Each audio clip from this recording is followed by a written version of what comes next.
Hey there, I'm Brian Grosnick, and I've got a quick sabermetric minute from your friends at Beyond the Box Score. To me, there's no doubt who should represent the American League at catcher in this year's All-Star game. It's not one of the usual suspects. It's not Matt Wieters or Sal Perez or Brian McCann. It's actually Yan Gomes of the Cleveland Indians. Since coming over to the Indians from the Toronto Blue Jays, Gomes has proven to be a solid hitter and a solid defender. And even though he doesn't lead the league in any of the major categories, even things like wins above replacement, he's still the right choice because he's provided the most value out of any catcher in the American League this year.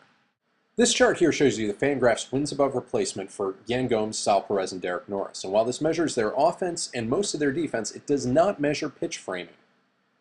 Pitch framing is the ability of a catcher to influence whether an umpire calls a pitch a ball or a strike. And as this chart shows, Yan Gomes is pretty good at it. The pitch framing metrics at Baseball Prospectus show that Gomes has been worth about half a win of value thanks to pitch framing, whereas Norris and Perez have cost their team about half a win. And that makes Yan Gomes the most valuable catcher in the AL. And that's been your Sabermetric Minute.